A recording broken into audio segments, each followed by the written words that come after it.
Building over there, the United Nations and those that decided the agenda have allocated a mere afternoon. In fact, some people told me just 45 minutes to discuss loss and damage. Just one tiny thing before I introduce our speakers. Loss and damage is recognised in the Paris Agreement, but there's a naughty little clause like the small print in an insurance company details, which says that for loss and damage, there is no liability and no compensation. When that's quite clearly bizarre. If it was our car or anything else, somebody in broad daylight came across and just bashed it in front of our eyes, we would quite clearly be feeling we could take these people to court. We could demand compensation. It's not like it's a surprise. Everybody knows the causes and the consequences of climate damage. Here now we're going to hear from a few speakers from these areas. I'd like to invite Lobsang Gyaltso from Tibet.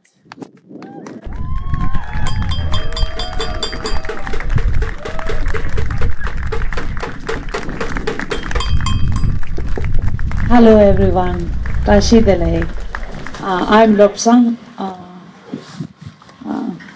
I am currently based in India, and I escaped Tibet while I was very young, 10 years old, by crossing the Himalaya for more than 25 years. However, Tibet is under occupation. Tibet is occupied by the Chinese government for the last 70 years. Thus, Tibet does not have any representation at any of the COP. Tibet do not have any representation in COP26 as well. Thus, nobody is talking about what is happening inside Tibet. However, Tibet is the front line of the global climate crisis. Tibet is known as the third pole because Tibet has the third largest ice mass as rest of the North and the South Pole. And the Tibet glaciers are melting because Tibet is also melting 2 to 4 times faster than the rest of the world. Tibet is the rivers that flow from Tibet is feeding more than 1.4 billion Asian population. And so after 25 years, I got a chance to visit my family.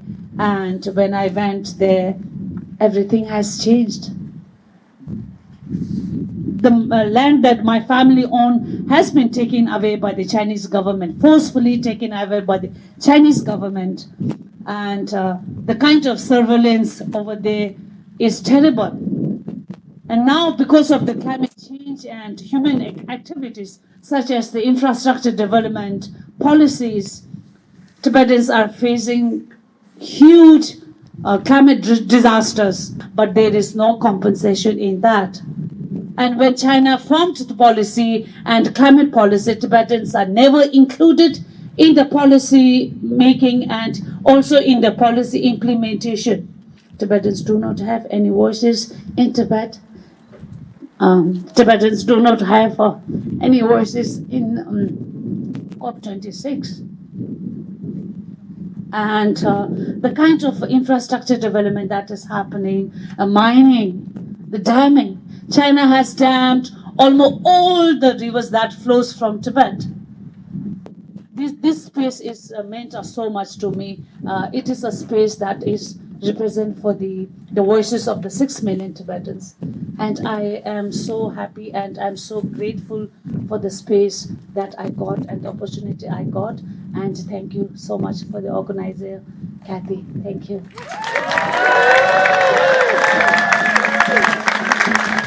Thank you very much, Lobsang. Now let's hear from Costa Rica. I think Tony is in the group. Tony, come here. So young, but he's able to speak here already about loss and damage in Costa Rica. Hi. I don't know what time this is. Is it good afternoon now? Let me see. Good morning, actually. So, good morning, everybody. My name is Tony. I am from Costa Rica, and I descend from the Huetar and Choroteca indigenous group from Costa Rica.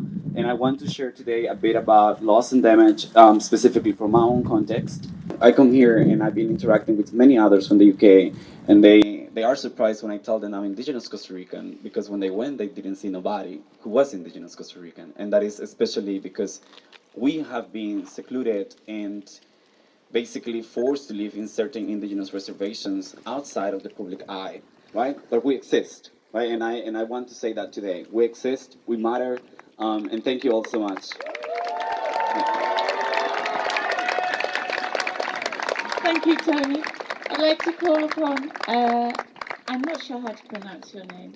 Ile from Brazil.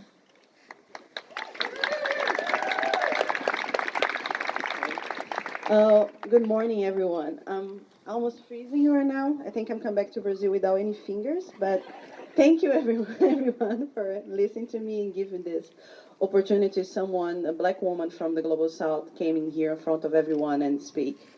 And today I want to speak about the loss and damage, which not just the damage of ecosystem, but the damage and loss of humans' lives.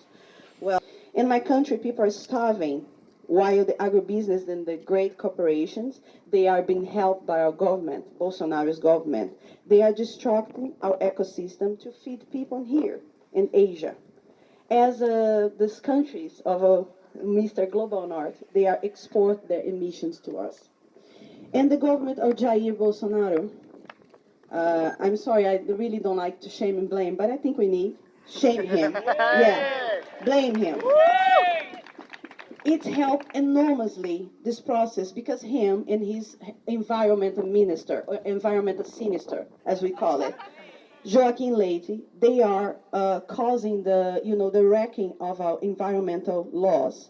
And they are openly helping these actions of group who are wrecking our Amazon ecosystem. So I really ask you guys to open your eyes because those guys are coming here tomorrow. and they will telling a lot of lies. Like in Brazil, we're living in this like great Christmas land, and people are starving, and our ecosystems are dying, and people are dying of COVID still today.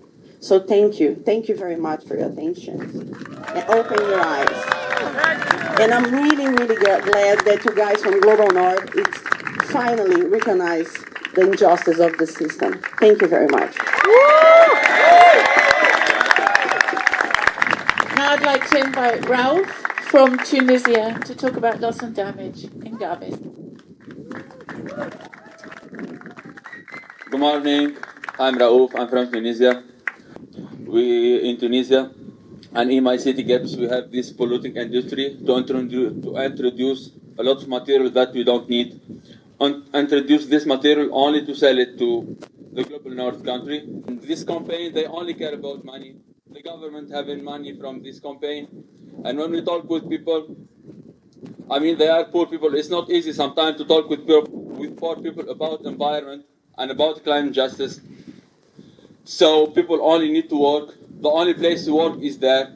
And when we go to our government and to say that we need to get our land to live like anyone, they say you have to choose if to work or to have a good environment. We have the right to have both. It's a human right. And it's all about the system because people there and the capitalists there, they only care about money and how to make more and more money without caring about people. I'd like to call now Maya from New York City.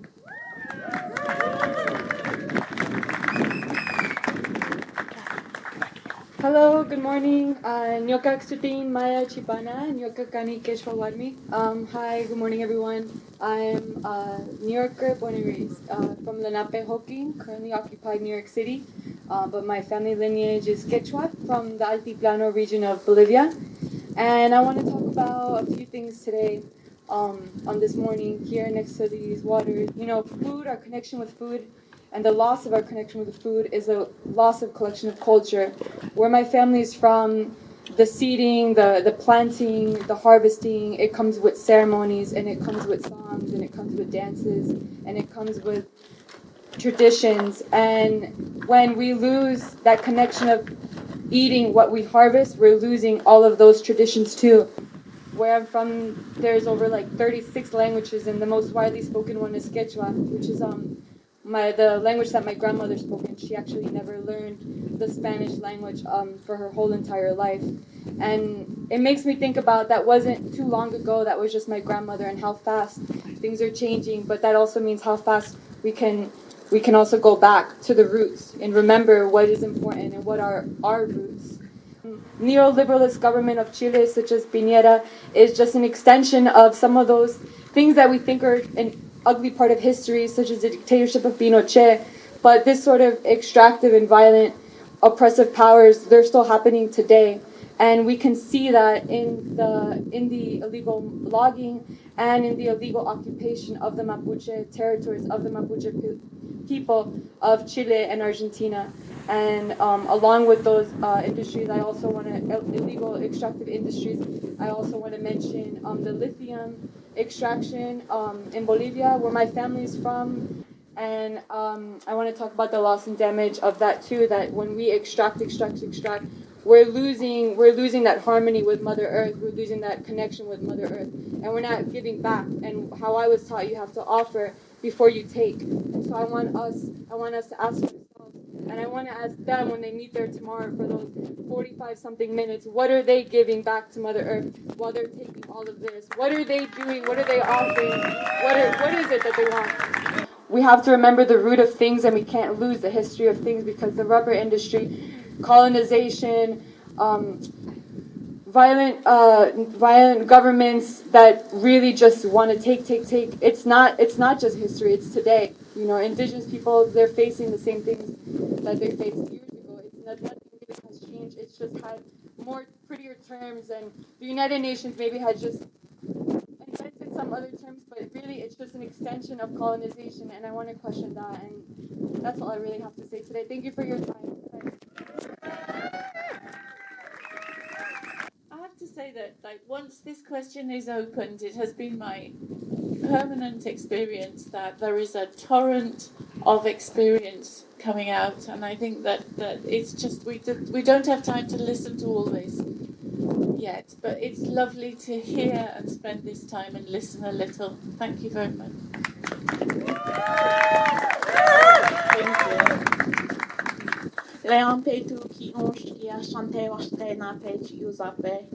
Hi, my name is Leela Puyer. I just greeted you all with a warm handshake and a warm heart. I am a Glala Lakota, that my people from America. My people come from the Great Plains. I see this strength, I see this passion in everybody here, and that I know we're all scared and we're all worried and concerned about the state of our earth, but when I look out here and I look at all the marches that we've been to and I see the strength in all of you, I believe that we can survive this as well.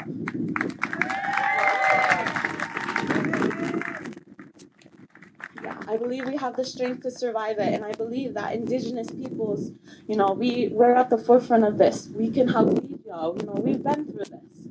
And I believe that we will overcome this. We can fight this, and not only will we be surviving it, I believe we will thrive. I believe that we will come out the end of this as warriors, as survivors, and thriving and living harmoniously with the land.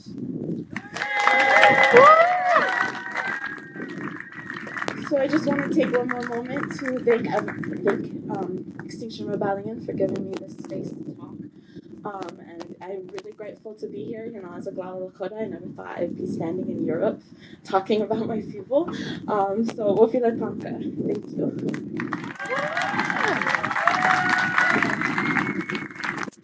So I'd like to invite our last speaker, Gloria from Nigeria.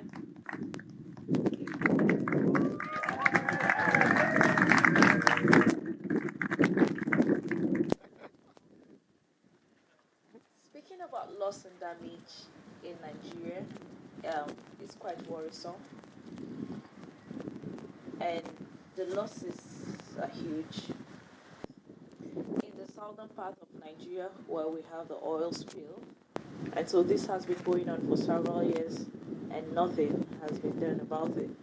The damage is huge and is on the increase, and so those big oil companies are not taking responsibility. And so the people have been fighting for their rights. They're being marginalized. They're not being heard. And so this is another COP. Nigeria is here. Africa is here.